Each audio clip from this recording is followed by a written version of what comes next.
Why don't wealth taxes work? Wealth inequality definitely is a growing problem in most of the Western world.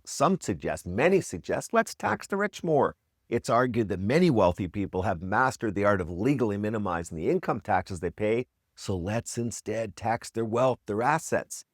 But here's the interesting part. Whether you love this idea or you hate it, whether you lean far left or far right, whether you want to crush the rich or celebrate them, doesn't change the simple fact.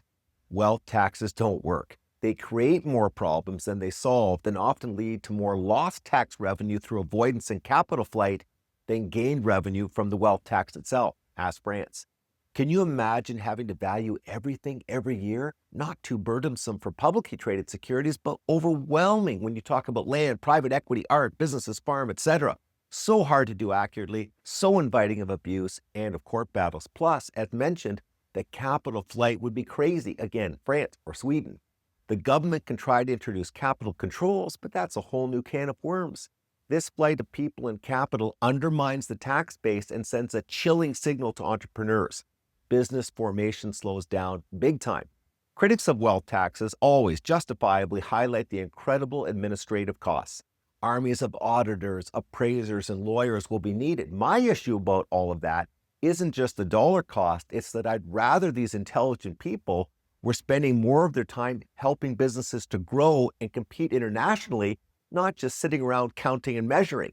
And clever tax planners will still probably outmaneuver them. So Dave, you're a selfish, far-right, horrible person. No, I'm really not. In fact, I'd be very open to the idea of a graduated estate tax. Other countries have them, including the US, and we can learn from their mistakes and their approach's evolution over the years. Perhaps we exempt the first $5 or $10 million. Perhaps we have carve-outs for family businesses and family farms because of liquidity issues. And we put in customized, strict anti-avoidance rules.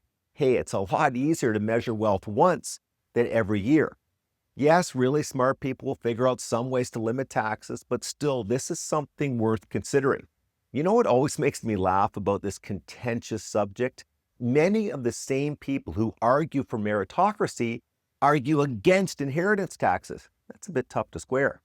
By the way, I told my dad about this video, but assured him the government was unlikely to take away any of his 93 cardigan sweaters.